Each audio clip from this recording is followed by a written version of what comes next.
David Pennimpede, thanks for jumping on the show, brother. How you going? Sure, boys. Thanks for having us. Hey, really appreciate it. Giving us a bit of spotlight and a bit of a bit of a platform to have a bit of a chat and get some of Of my course, story. bro. No Of problem, bro. course. Especially local boy. You just finished work, eh? How was work? Yeah, good boys. Yeah, just got back from the gym, clocked off. So yeah, like love it. That's sick, Getting the man. opportunity to do what I Beautiful. love every day. Very blessed. So Yes. yeah, man, we're really interested to talk to you today because personally we don't know too much about Muay Thai, but we're super intrigued to learn the ins and outs of it, especially here in Australia.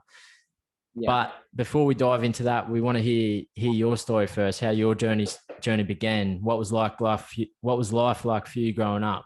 That sort of stuff.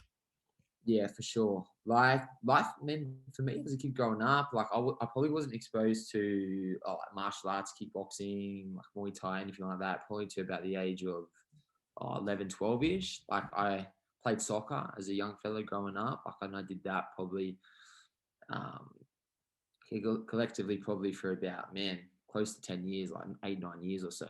Yeah. I'm playing that. And then growing up in school and sort of like, going around, like I wouldn't say like every time I tell this story, like I was definitely was never bullied as a kid, but Yeah. going around, how boys are like, Yeah. like all the tussle and sort of, especially growing up, like around like footy as well. And there's always sort of Yeah. like little occasions like at school and stuff like that. And mum, sort of growing up, like mum sort of saw that and picked up on that and sort of signed me up for this kickboxing, like martial arts gym. This is probably like, man, I would have been like 11, I think. So like year five, man, even earlier, like maybe even 10, I would have been. She just signed me up for like kickboxing, this martial arts gym, like a reflex center in Wollongong. I don't know if you boys, Yeah. Oh, Yeah. I think I've heard of it. Yeah. Yeah. like Orchard Street, Yeah. off Yeah. memory. I But think yeah, she signed me up. I just got home from school one day and she's like, "Oh, you're going to kickboxing?" I was like, "What are you kickboxing?" Like, actually, I'm rewind a bit. I actually did a little bit of karate. She first signed me up for that, and I did that for about maybe not even a month, and I didn't really like it. Yeah. So I sort of left that, and then she found Reflex Center. So I went in and gave it a go. At first, I didn't really want to do it. I was really, really against it, because like playing, like growing up playing soccer and a little bit of rugby league as well at school. That's what I was into. So, but man, like after my first session, I just loved it. Yeah.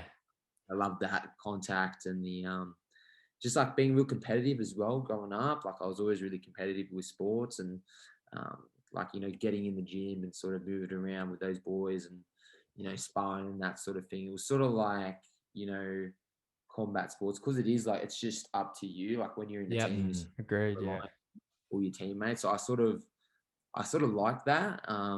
Like even up until today, like it's up to me. Of course, you got your team and all your teammates helping you get to like the fight or whatever you're competing in, whether it be jiu-jitsu or whatever. But like it's at the end of the day, it's up to you, and I kind of like that. So, yeah, I did that for about kickboxing, martial arts, probably for about 5 years. Sort of tossed with like jiu-jitsu, and I did a few of those classes. Did everything. A bit of everything, man. Cool. And I loved it at the time, like I wanted to, become a black belt and, I was really into it. But it wasn't until I actually moved over to South Australia. Like my dad was working over there at the time. Yep. So as a family, we all decided to, move to over there to sort of just all be together. My dad was sort of flying in and out at the time. Um, and then just the gym we happened to find over there was a Muay Thai gym.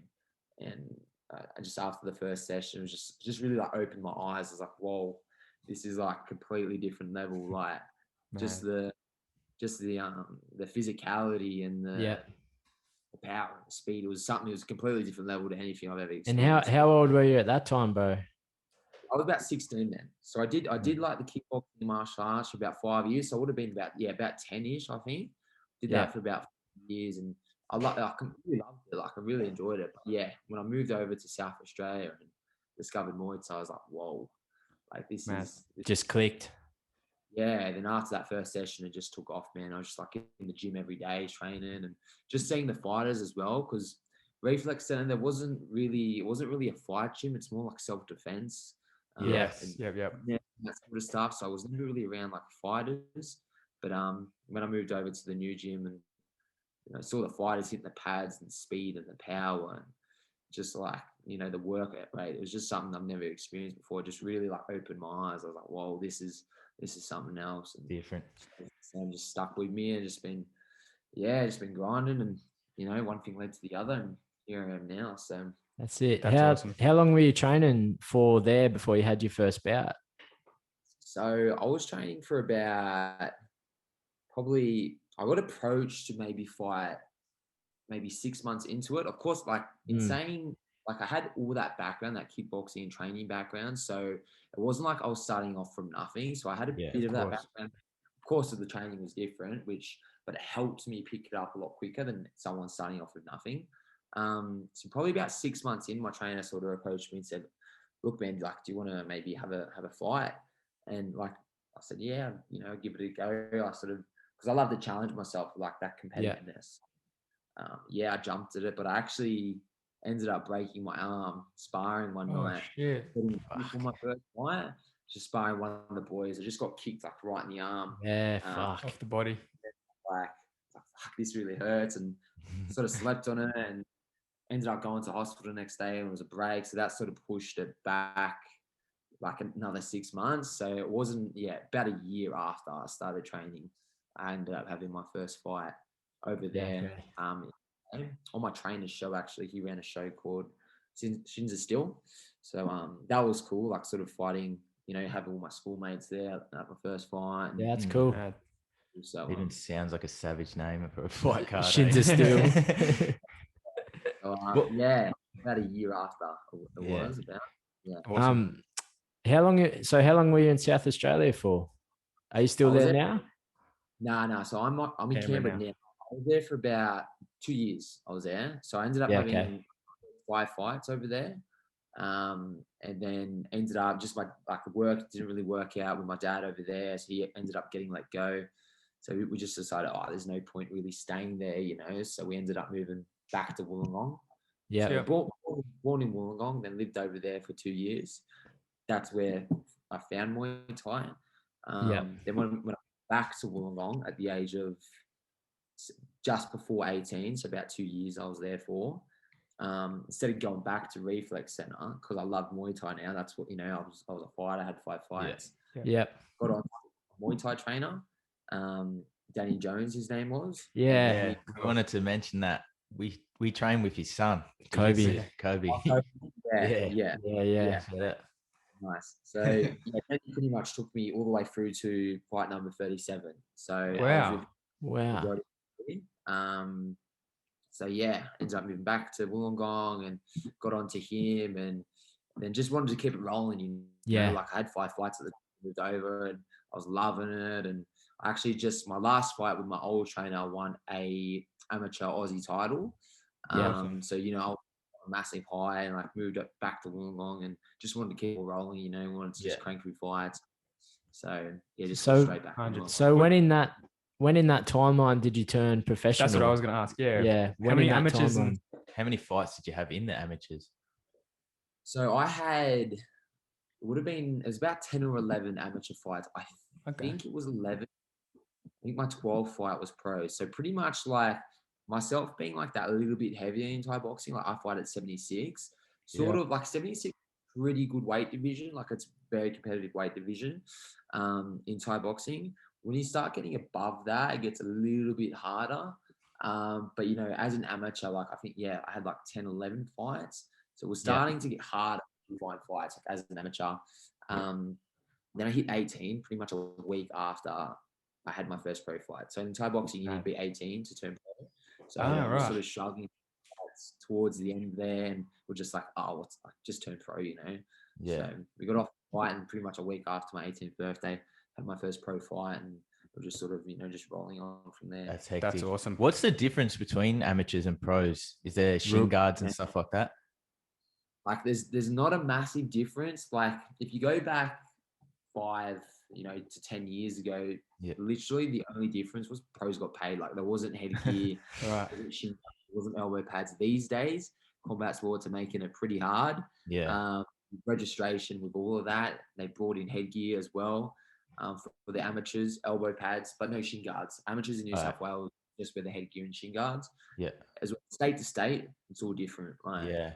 right. Queensland, I think amateurs don't wear any gear. WA, they wear, I believe, like body pads as well, shin guard. So every state's different. Like, it's all not universal. Every state's got their own little differences. Little things, like combat sports, Oh, each yeah. state's different. It's not like a universal thing.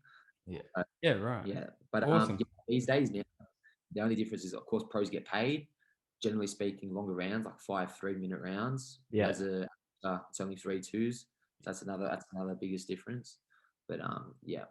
That's awesome. When in that timeline, when do you reckon it was that you decided that you wanted to do this, like pursue this as a career? Was it from day dot, or do you think like as your love grew for it, you wanted to see how far you could go?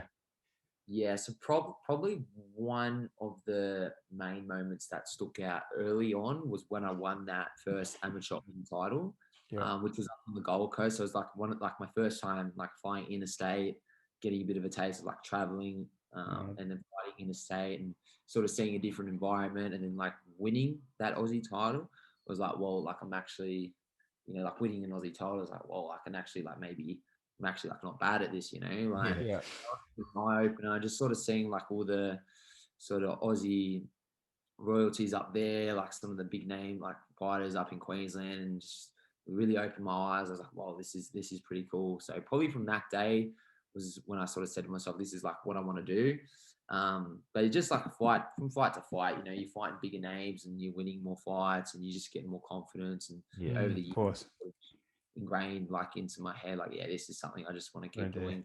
As you get better, awesome. Winning always helps as well, That's cool. Yeah. I also wanted to ask as well, do you feel like you were naturally gifted, or were you one of those guys that just put hard work and persistence in?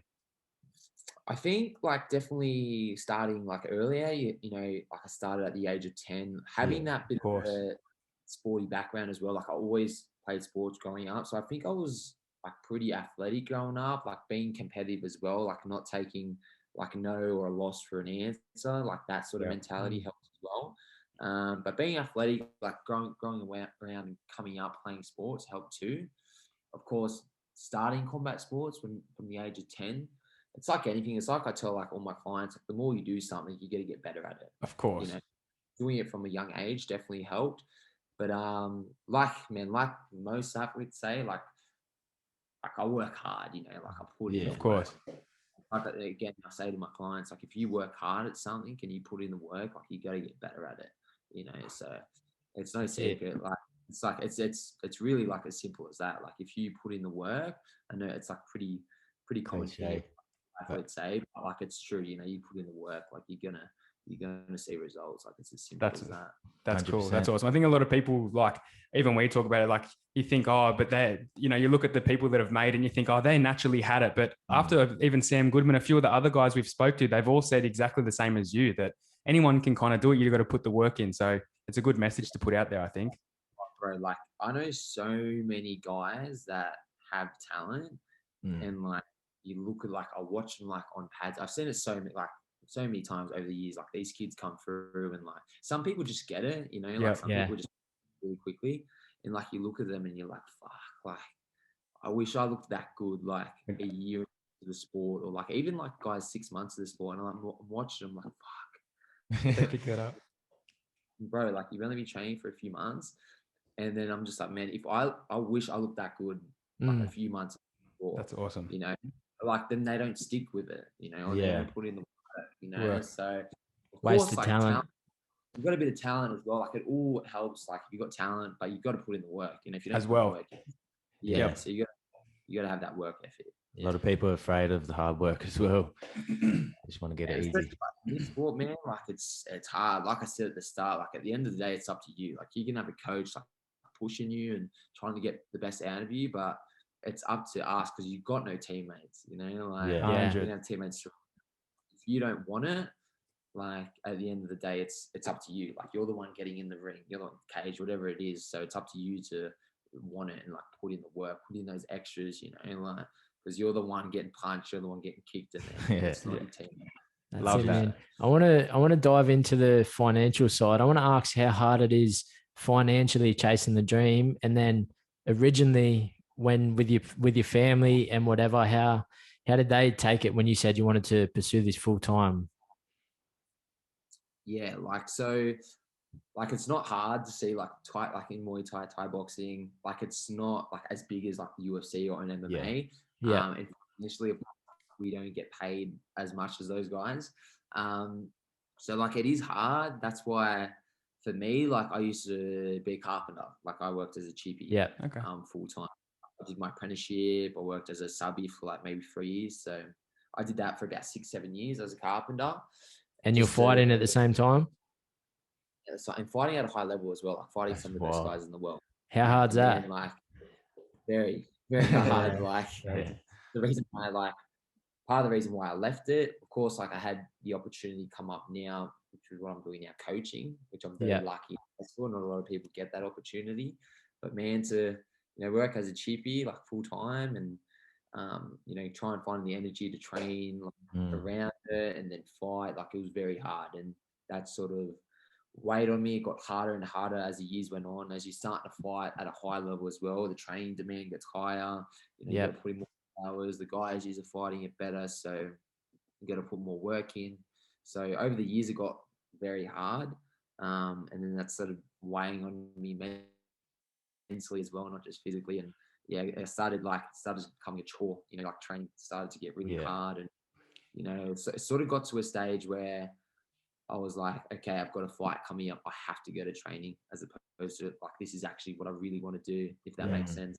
Like it started becoming more, and the results started showing in my fights. And like I had people sort of, since it all happened, come out and said, like close people to me said, I could see the difference in you, like over the sort of past year where I had a couple losses where, man, I potentially could have won, but just like sort of where I was at the time, with a few other things as well, it just really weighed on me, and it became really hard. So now like having the opportunity to work in the gym where I train at, and that's awesome. Do Muay Thai every day. I'm very lucky, and it's not a chore anymore now. Like I can't wait to like get up in the morning and get to the gym and just do what I love every single day. So I'm very lucky and very blessed. In the dream. So when did you start?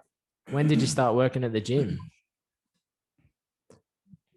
You there, bro? So when I first moved over, which is probably about, I've been here for about 10 months now. I first moved over and I was still doing carpentry a little bit. So at the time, I just got back from Thailand and hadn't worked for about 3 months. I did about a 3 month stint in Thailand and cranked through a bunch of fights over there. And so I got back and made the decision to Canberra. And I was like, oh, I'm going to do something to start making some money. So I just, started doing carpentry again. And this was sort of in the thick of COVID as well. So at the time, there wasn't really any fights going. Like there wasn't any fights at the time because it was right in the thick of COVID, right? So there wasn't any fights. There wasn't really a demand for training. Plus the gym was closed for a couple of months there too. So I said, why not just get back into carpentry? So I started, working as a chippy, and at that time, the gym started reopening again. So I could get back in the training, and I started doing a bit of coaching here and there at the gym while training and while working as a chippy. And man, it was just so hard, like working long days and training and then starting to do a bit of coaching and a bit of PTs. And I actually had a day there where my ute got broken into as well. And I had a bunch of tools stolen. So I was just like, such a kick in the guts, man. Like I was already like sort of hating like working as a chippy, and that happened. And I was just like, fuck this. Like I went to my coach. I was like, man, like what can you do for me? Hey, like I was already doing a bit of coaching at the time. So I was like, do you reckon you could give me some more work? So we had a chat and sort of worked out a bit of a plan of how I can make it realistic, like how I can make a living out of doing what I'm doing, like coaching. So I pretty much left carpentry at that point, and we just started off slowly. Started with a few PTs, a few coaching, a few classes. And at the start, I'm not gonna lie, like I was losing money at the start, but I didn't even. It just got to that point where I was like, I just wanted to get out of doing that, and I was just happy doing what I was doing. But each week it just started getting better and better. And it got to a stage where I started making money. Man, And now work casual and just started slowly getting better, starting getting more clients. And then it got to a stage where my coach, who is my boss, offered me a full-time job, 40-hour week, gym, contract, leave, all that kind of stuff. So now I'm working full-time. Love that. That's awesome, man. That's awesome. really good to hear. Started off slowly and started off hard, but just chipped away at it, and it actually started really quick. Like in the space of like maybe 3 months, I had a full-time job. So Awesome. That's awesome, man. Yeah, that's really good to hear. I want to go back a little bit. At the start there, you mentioned you're in Thailand. Yeah. So how long were you there for? Were you fighting over there as well? Yeah. So I sort of made it like a bit of a thing ever since I started Thai boxing back in 2014. Like my first year, I went for about a couple of weeks, my first trip to Thailand. And I sort of made it being the back end of like each year just to head over for at least like 2-3 weeks. Of course, like as an apprentice, when I was doing carpentry, I could only get away for about 2 weeks. Yeah. But then when I became a subby, I went for a month. And the next year I went for 2 months. Cool. And last year for 3 months. So being over there for 3 months was sick. Like I managed to crank out like 4 fights during that time. Awesome. I've sort of made it a thing over the past like 7-8 years to try and get over there back into the year. So, but that's cool. Cool. Last year was my longest stint for the 3 months, which was really cool. Mate. That's cool. I want to ask how do your fights get scheduled then over there? Do you have a manager, or do you just, how's it work like that, bro? You just rock up to a show? In Thailand, man. Like, so pretty much how it works. So of course, like in Thailand, you'll pretty much have like the Thais at the gym, so your trainers, and then like the gym owner usually will be the one that sets up your fights. Yeah. So pretty much, man, like how it worked for me, I was just like at the gym, like getting ready for training one afternoon. My Thai trainer will just come up to me and be like, "You're fighting Friday." Just like that. You stay ready. Unless it's like you're a top level Thai or like a massive name in Thailand, most of the time it's just like, because there's fights every day in Thailand, there's shows everywhere. Of course. That big over there. But like, unless it's like a massive fight, like you're a big name Thai, or it's like a proper big show, like one of the big stadiums, you won't really get like massive notice. Like it won't be booked in like far in advance. Like for me, like I'm just another foreigner. Like I'm just another fish in the sea over there. You know what I mean?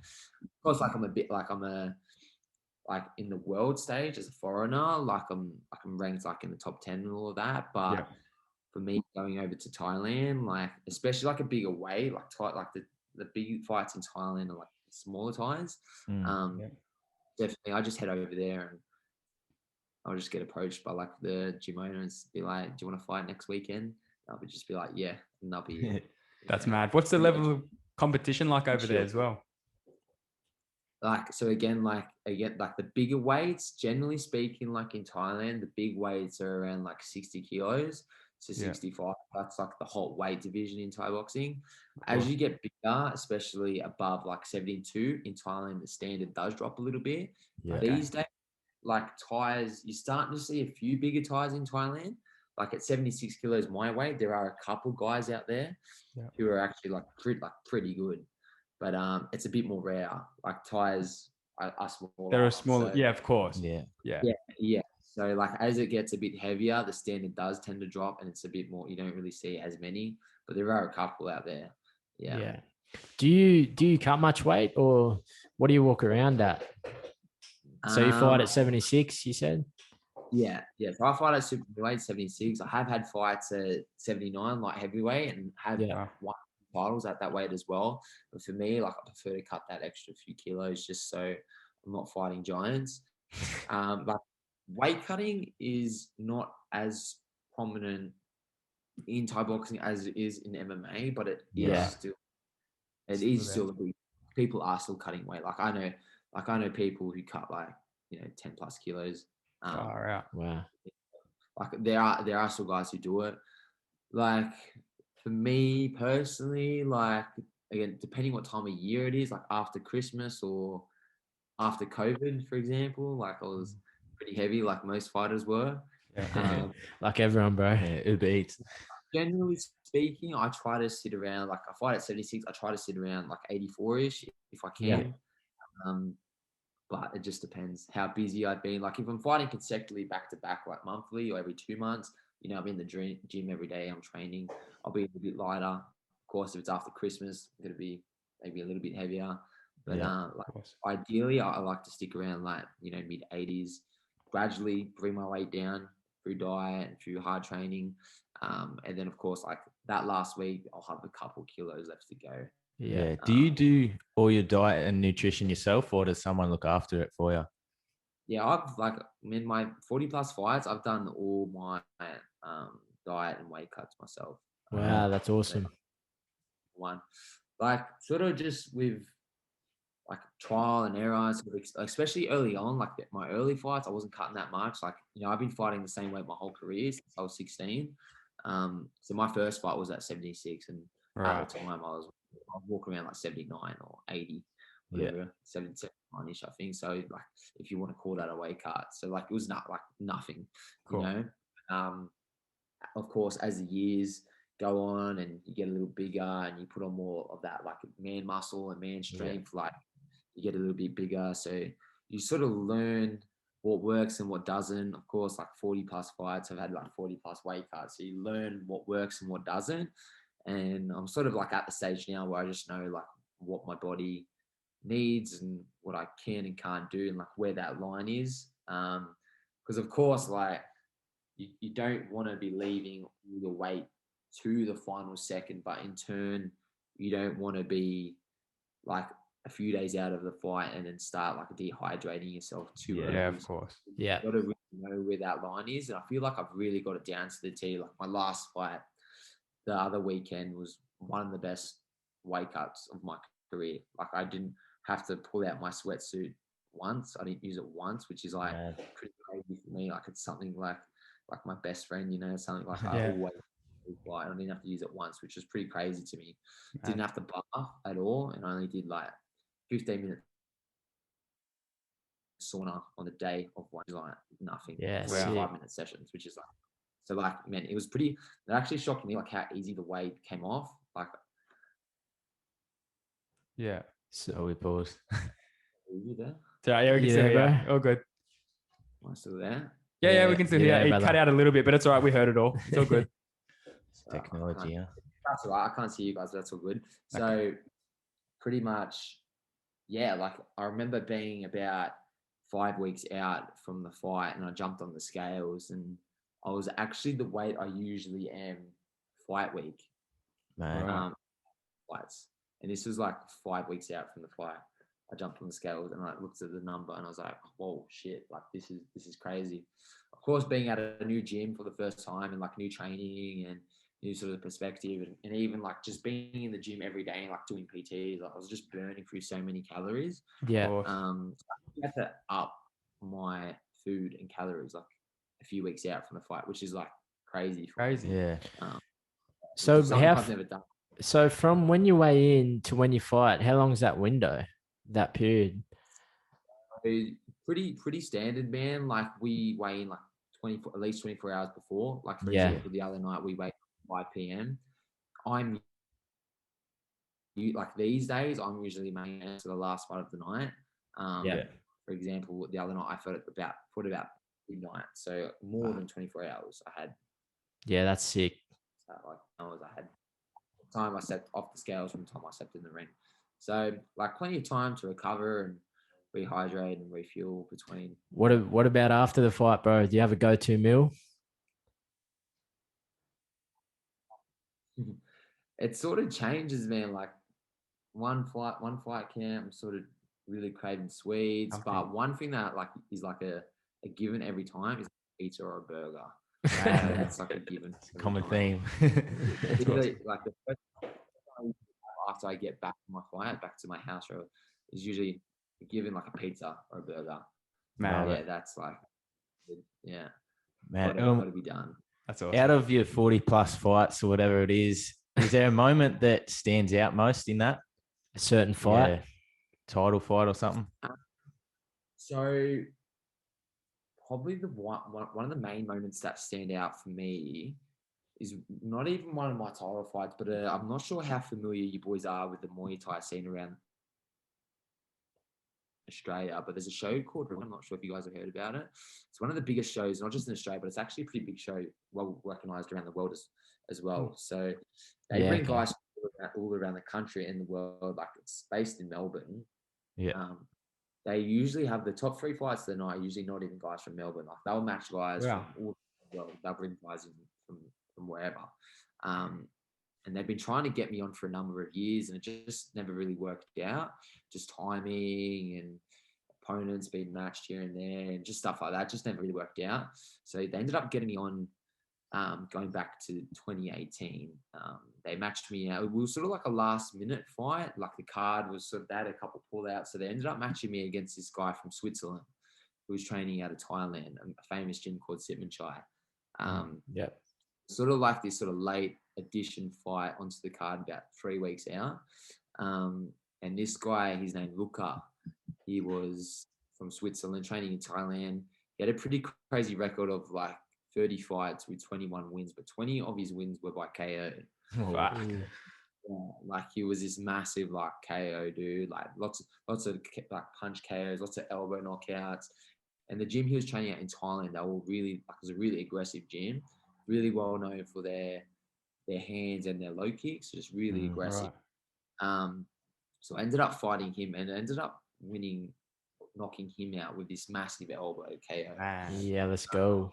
It's crazy. So, like, for me, they're trying to get me on Rebellion for a number of years, and finally got on there, matched against this massive knockout artist, and so to go in there and knock him out with like this massive elbow, like, was pretty crazy. So it was funny. Awesome. Also, he actually had his fight previous to that. He actually had this massive elbow knockout that went viral online on Facebook, and my mate actually tagged me in the comments on Facebook saying, "Oh, how sick is this?" I was like, "Oh yeah, that's pretty cool." I commented on it, like, not even knowing like who he was. Literally, like, I kid you not, like, a couple of days later, we got matched to fight. You fighting him? Wow. Pretty crazy how it all came together. Like, yeah, it was insane. But That's like, crazy. awesome, like, really nice dude. Like, we, bumped into each other the day of the fight at the front of the hotel. We got a photo. Really nice dude. But yeah, like, just how it all unfolded, and like with all the knockouts that he had under his belt, and I was like the massive underdog. Like, he's coming in from Thailand and from this massive gym, all these KOs under his belt, and at the time, like, I had a few KOs under my belt, but like nothing like Luca had. Like that, He was like, he was this wrecking ball. So he was like tipped to win, of course, and to go in there, like, put him away the way I did, it was pretty crazy. And like, I still like pinch myself, and to like see it like up on YouTube now. I think it's got like 300,000 like views or something. Like, it's Yeah. it's pretty. We'll it's repost cool. Yeah, it's cool. That's awesome. Yeah. And yeah, that's awesome. And also, just for people that don't know, what titles do you or have you held altogether? So we know you've had some, like the 2 WBC titles, the Oceanic ones, the national, states. What is altogether collectively? So, like, I've won a bunch of like, of course, like in Thai boxing, there's lots of different like sanctioning bodies. Like, of course, the boxing, like WBC, WBO, WBA, all that. So same in Thai boxing, different sanctions. Of course. So like the two big ones, the ones that you mentioned, were WBC, of course. They've really taken over the last couple of years, and every promoter seems to be going under WBC now. Cool. So I've won WBC Oceania, WBC Australian. I've won also another big one called the WMC. They were the biggest one going back a number of years ago, but they've sort of started to kind of fade away a little bit, which is a little bit sad to see. But at the time, they were like the biggest sanction, and they were like the belt everyone was after. Back in 2016, I won that Aussie title and won the state title of that as well. So that was pretty cool. Then I've got like an ISKA South Pacific title, an amateur WKA state title, and then an amateur MTA Aussie title, which was that first one that I won that we mentioned earlier. So yeah, those are, I mean, that's it off the top of my head. Quite a resume. Yeah. Oh yeah. We want to know how to actually watch Muay Thai. Is there any way of streaming it? Because we find it's quite hard to actually find the fights and watch them. Yeah, well, that's the thing right now. Like with Thai boxing, like with MMA, like it's so easy to access, right? Everywhere. Like, just sort Yeah. of good, and like they pumped it so much. But like going back 10 years ago, you would say the same thing about like MMA or UFC. Yeah, Like it exactly. wasn't really. It's really gone up over the past 10 years. They've had all this money thrown at it, and Yep. Yeah. it's just become this massive. Whereas Thai boxing, it's sort of still building. It's still relatively. It's still on. It's started to sort of become. It started to get on the rise a little bit. Like we've won championship. I'm not sure if you Yeah.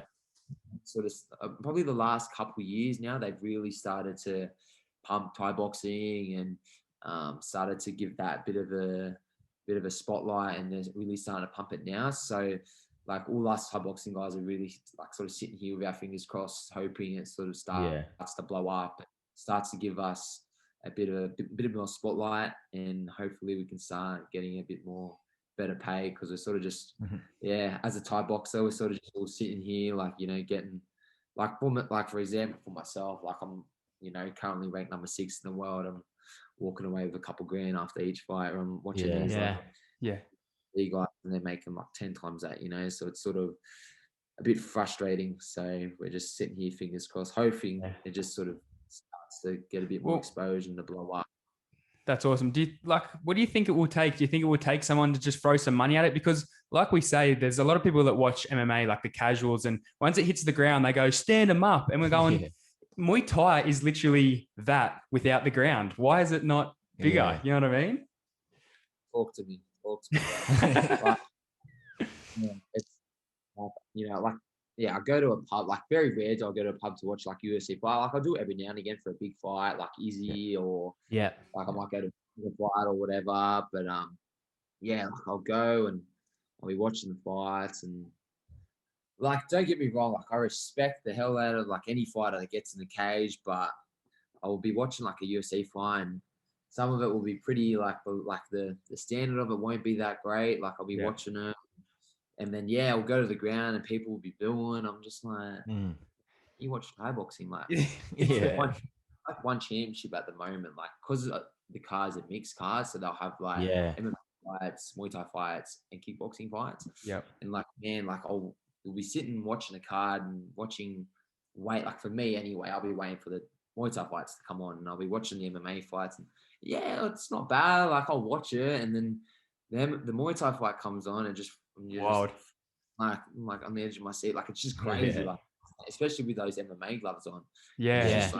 Standing there throwing down, which is like what Thai boxing is, like the standard and the caliber of it's like ridiculous. Like so I'm just like, as a Thai boxer, I'm just like sitting here like scratching my head, like don't understand why it's not getting exposure, or why people aren't getting behind it, Do you think we can see it's like, do you think we can see something like that in the future, bro? Adapted in Australia, like one championship? I think it's starting to slowly get better, like with social media as well. That is now like everything's online, like you boys know, like everything get online. So one has sort of gone down that route and like created the app, and now it's all online. So it's starting to get a bit of exposure, and it's starting to get a bit bigger. Like shows are starting to head in the right direction, but I feel like it's going to take time, like anything. It's like the UFC, like like we said 10 years ago, it wasn't anywhere near what it was now. Sort of in the same position Muay Thai was, not getting a lot of money. Like UFC was about to go broke. And then exactly. Threw this money at it, lost a lot of money, but they just kept going at it. So one championship, I feel, is like in a bit of a similar position right now. Like they're really putting a lot into it and giving the fighters some exposure, and starting to put some money towards it. So I feel like, man, we just got to Thai boxers just got to keep sticking at it, and hopefully we can sort of start making. You're right. Yeah. Well, one championship, they've got a few big names happening now, and obviously they just signed the John Wayne Parr versus Nicky Holskin fight. We wanted to talk to you about as well. Yeah. What do you think about that? Yeah. What do you think about that matchup? I love John Wayne. I love both of them, of course. Like John Wayne Parr's done so much for the sport, like in Australia. Like he's a legend. Like he's really paved the way for us, and he's the reason why Australia is was a massive reason where Australia is where it is in regards to the standard and like where we like opened the way with foreigners going to Thailand as well. Like he was not the first, but one of the first foreigners, the first Australian to do it anyway. So he's really paved the way. So it's good to see him still like fighting at that top level and still representing Australia. Tough fight. I think he's got a very tough fight. Yeah. He is strong, like powerful, especially in those 4-ounce gloves. But like Wayne's tough, you know, like John Wayne Parr's very tough, and he'll get in there and he'll get in his face and he'll pressure him like he does, and it's going to be interesting. Yeah. That's awesome. I got one more question as well. What's a fight that you could recommend, like that's been booked in the next coming months that we should, you know, like a massive fight for the Muay Thai community, something that, you know, we should tune into? Yeah. So I'm just trying to think like a good one on one championship off the top of my head. Like, of course, the guy's fighting one at the moment. Like, if you watch Rod Tongue, I know Jonathan Haggerty's got a fight coming up from England. He's always exciting to watch. Liam Harrison is fighting soon as well. He's very good, one of my favorite foreigners. So, like, if you're after like a aggression, like if you after a fight where you want to sort of expose Muay Thai, like Liam Harrison, Rod Tongue, they're always in very exciting fights. Just their style. They're not got to sit back and play the game. They've got to come forward, and you know it's got to be an exciting fight. So those two guys, you know, they're always got to deliver. They're very exciting to watch. Off the top of my head, those are the couple names. Cool, man. Like, still right now with COVID as well, like there's not, of course, not as many shows as there usually is. Even, man, like I was just saying to the guys the other night, because there hasn't been that many shows on recently over the past year anyway. Like you're not sort of watching and exposing yourself to that many fighters. So it's like trying to remember who actually fights. Like, all of a sudden it's become a bit of a struggle, you know? So just trying to like think of like who's actually out there. Yeah. But those couple guys off the top of my head, you won't be disappointed watching them. Awesome. For sure. Cool, man. So you mentioned it a couple of times earlier. We'll dive into it. Your last fight in Perth. Obviously things didn't go your way, but give us your thoughts on what went down, man, the whole experience, some positives you can take out of it for the future and things like that. Yeah, for sure. So last week I fought in Perth on Muay Thai Grand Prix. Yeah.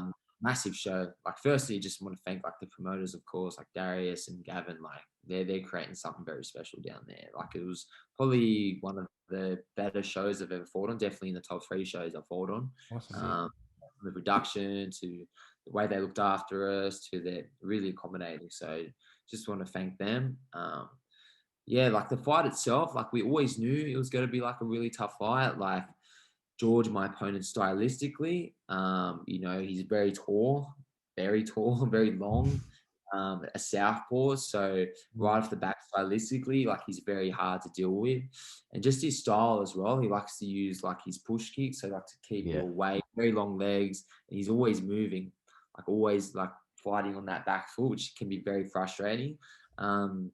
So like he just played the game really well. Like he used his strengths.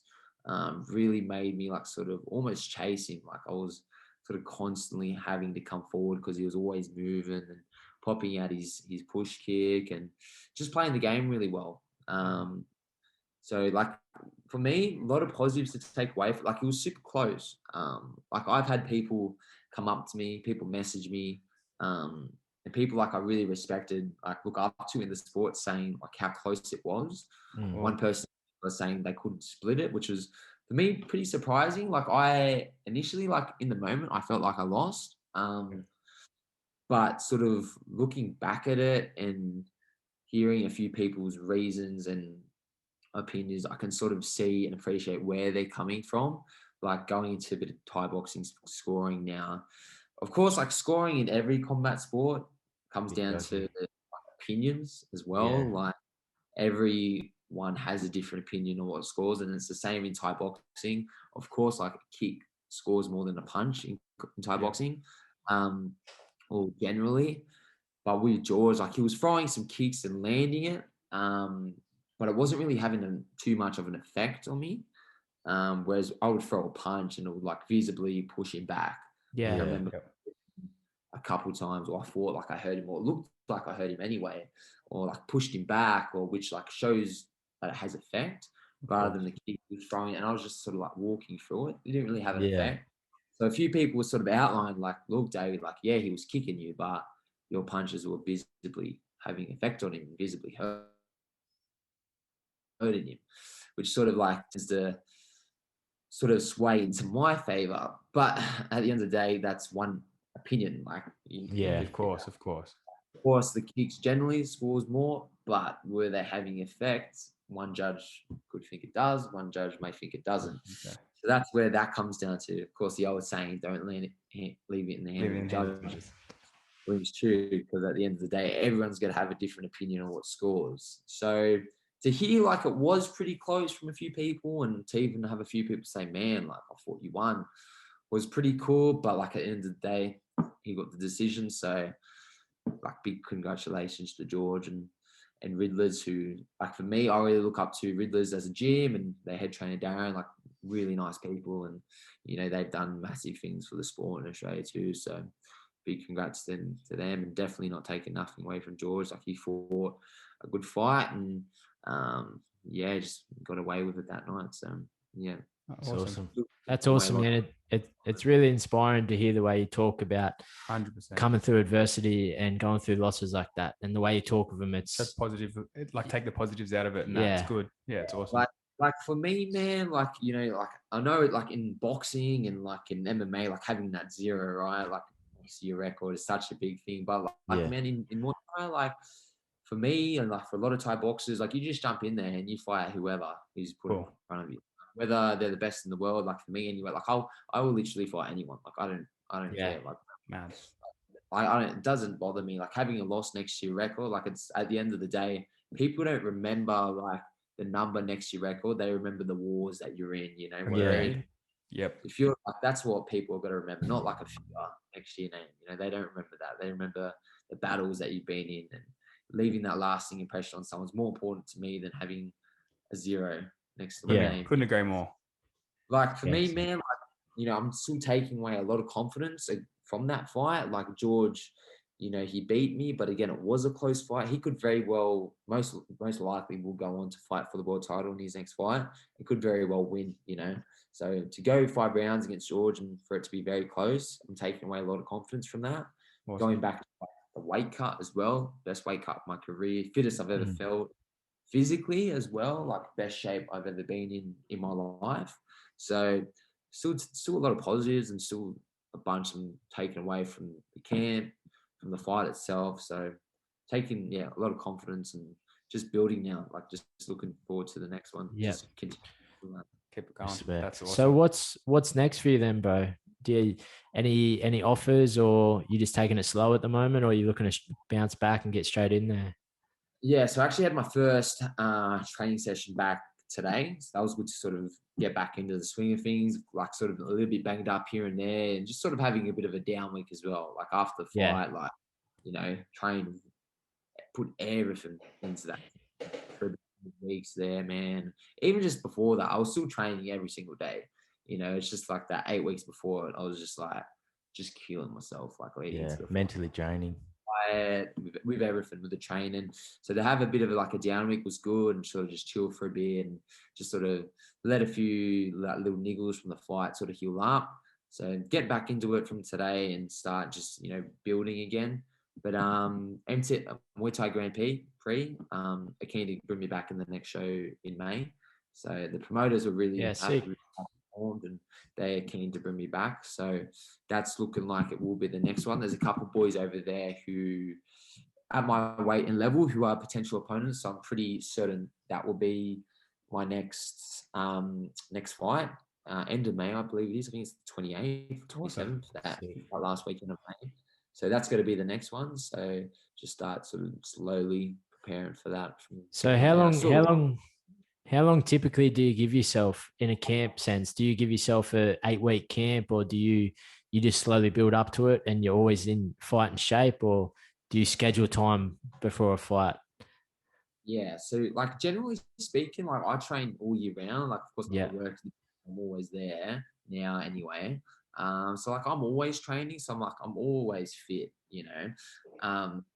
But leading into a fight, probably about that 6 week out, sort of like in my mind, I'm like, okay, start to really switch on, pick it up. Like the twice a day trainings will start probably from about the 6 weeks out. And at that point, it's like, okay, really got to start switching on now. Diet as well. That's when I sort of draw the line. I'm like, okay, I'm going to start really switching the diet on as well, and start doing all those little things like looking after my body properly, recovery, all that sort of stuff. So about that 6 week mark out, because you got to remember as well, like it's a bit of a thing in MMA I sort of see as well, like people having like 10, 12 week camp. Yeah. Like I watch a bit of like the embedded series and stuff like that, and some of those fighters are saying, yeah, this is like my 4th session of the day, and I'm just like how's that possible? Like how Honestly, could you have 4 times a day for like 12 weeks? There's a point where like you do too much and it's not benefiting you anymore. Yeah. It starts to like on your progress, whether they're including like recovery as a session. Like if you're having like if you're training as hard as you can 4 times a day, don't really, for 12 weeks, like there's a point where it doesn't really help you anymore, I believe anyway. Yeah. So for me, man, like 6 weeks, again, big one in Thailand, like they'll train, again, you're training all year round. So, and you can get fit in like 3 weeks. If you're training like twice a day, which is like pretty standard in Thai boxing, you can get fight fit in 3-4 weeks. Like if you're training hard, looking after yourself, 4 weeks is enough. And how much does sparring play a part in that? How often do you spar in camp and outside of camp? Closer to a fight. So probably it does change a little bit. Like generally speaking, if I don't have a fight coming up, I'll be sparring probably about 2 times a week. If I have a fight coming up and we're about maybe, that 6 week mark out, we start picking it up about 3 times a week. But in saying that, like we're not throwing down, like we're technical. Touch sparring. Have like usually the Saturday morning sparring session, we go a little bit harder. But in saying that as well, not throwing down. Like we sort of like to put it like this: from here down, you can go hard. Like Give a line. Yeah. Like because there's only so much. Like because you can from here down, you can recover. Yeah. If you if I blast your leg off, like with leg kicks, you got to recover from that. Like if I drop you with a liver shot, you got to recover from that, and whatever, like a few minutes or whatever.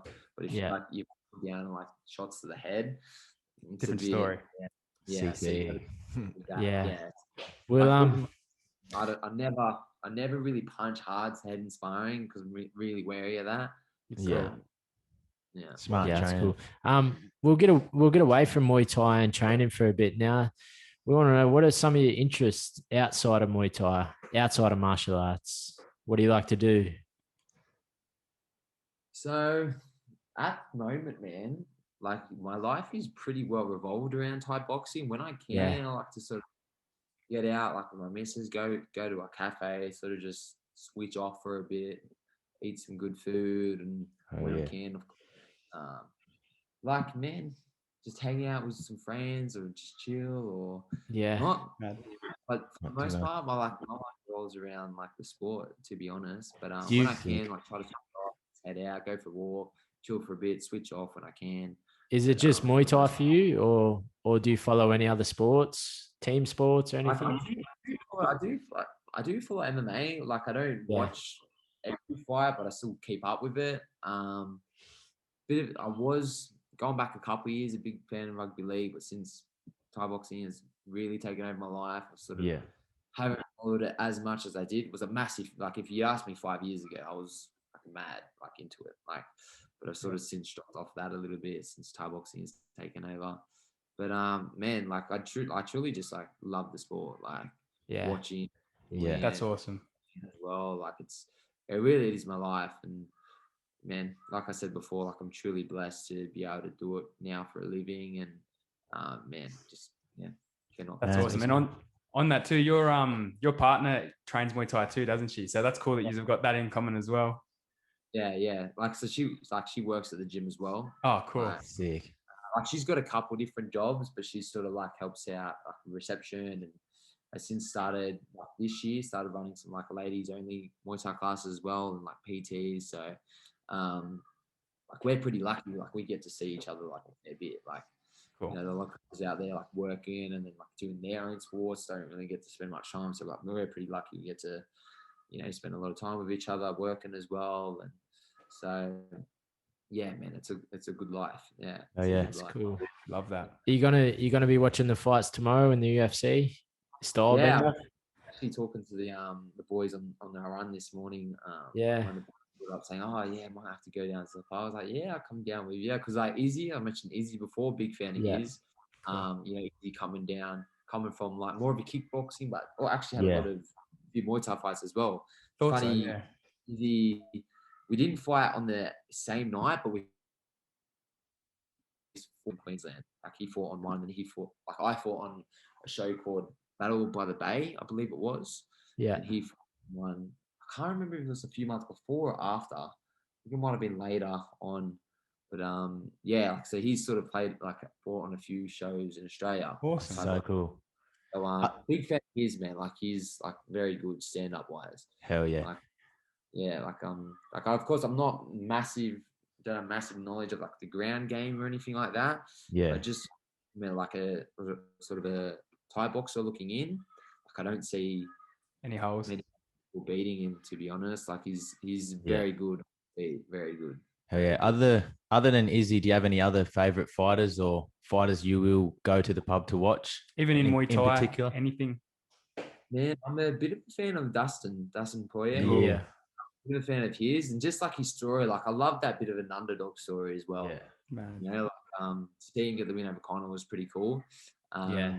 You know, I really wished he beat Khabib when he fought for the Yeah. title. I'm a bit of a fan of Dustin. I like him. Man, when Joanna, JJ, Yeah. sort of on her tear, loved her. Like again, like a type, like she was. Yeah. Of course. She was very good. Who else is there? Those are the couple guys off the top of my head. I always sort of tend to go towards like the underdogs, like DC. I love DC. Man, Like, I love DC too. Can't stand John Jones. Bought him off that last. I was like, please not. Yeah. Yeah. But yeah, like I follow it. You know, it's not like I don't like MMA. Yeah. I definitely follow it. Definitely don't go and watch every single fight, but I'm just up to date to it and follow it and sort of know who the champions are. Yeah. That's like Amanda Nunes. She's a beast. Oh yeah. Yeah. So yeah, That's awesome. Yeah, we'll throw a few rapid questions out. We know we're a bit short of time. So if you were on death row, what's your go-to meal? What would your last meal be? only one. You can have whatever you want, as many as you want. Yeah. Yeah, probably go back to the pizza and the burger. Yeah, man. Man. Love that. Yeah. What about dream travel destination? You could go anywhere in the world. Ooh. Probably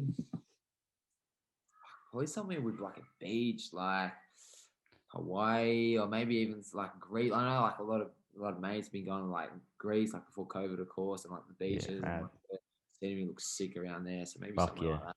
Somewhere with a beach. Yeah. Awesome. Yeah. 3 people, dead or alive, you'd like to have dinner with? Ooh, that's a hard one. So hard, Yeah, eh? this one's Put a you on the thinker. spot a bit.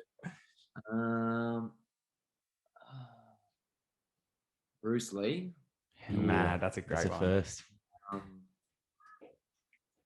Who else? I'm just thinking like combat sports. Eh? Yeah. Think of anyone. Bruce Lee, man, maybe like Mike Tyson. Eh? He's Mad. different. Like he's different. Eh? Oh yeah. Like,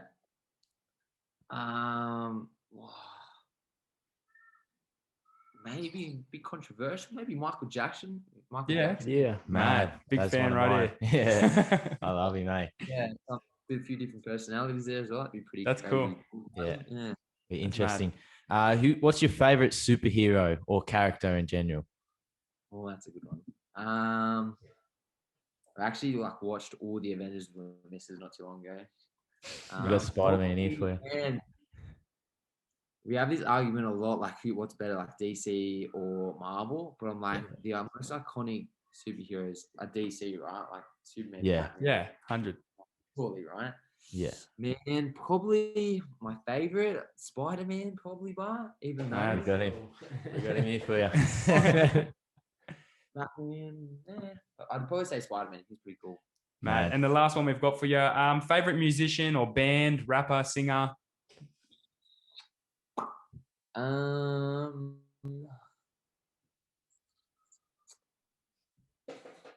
Rapper, probably like maybe Eminem or Yeah. yeah, I'll run with him, Eminem. Yeah, mad. Mad. Yeah. Awesome. Well, that's it. Awesome. yeah, that's awesome, man. That's all we got time for today. We really appreciate you jumping on the show. Hey. I appreciate it, boys. Like I said, like Thai boxers, like we struggle getting that spotlight and getting our names out there. So I really appreciate the opportunity, boys. Oh, of course. Yeah. Anytime you want to come back on or you got fight news or anything, let us know. Hit us up, come back on, whatever you want. Legends, appreciate it, boys. Awesome. Appreciate the time. Before you go though, bro, is anyone you want to shout out? Your coaches, some sponsors, or give a quick plug? Yeah, of course. Like my coach now, Kieran Walsh and Moy Yu, like, you know, give me the opportunity to do what I do every day, and being surrounded by a great team. Really appreciate it. My partner Gabrielle for, you know, all her support and putting up with me through my fights and my weight cut. And I can be very hard on her, so really grateful for that. My family back home, I know it's hard for me being away as well, so just a shout out for them for, you know, always having my back and supporting me. My sponsors as well back home, Team Flex Australia, for always looking after me. They've been with me for a few years now, so really appreciative of them. And just like anyone that just like sends me a message or shows support leading up to fights, like especially this last fight, my last few ones, really felt like a lot of love and support from a lot of people, and it really means a lot. Like every message that I get, like I always try and get back to, and it's really does mean a lot. Like, you know, going into a fight, knowing I've got a lot of support, so grateful. Awesome. That's awesome. Hectic. Awesome, man. Well, you got some support here. Where can people find you, bro? Socials. By myself, so I'm on Instagram and Facebook. Like if I don't know you personally or haven't met you, I probably won't accept you on Facebook. But you're welcome to jump on Instagram and give me a follow. Those are the two main ones. Awesome. So That's beautiful. David Pennimpede on Instagram. Click us to follow, guys, and follow my journey. That's Yeah, awesome. Awesome, man. Tag Well, him. Thanks again. thank you very much for coming on the show, bro. We really appreciate your time. Legend, man. It was you too. Thanks.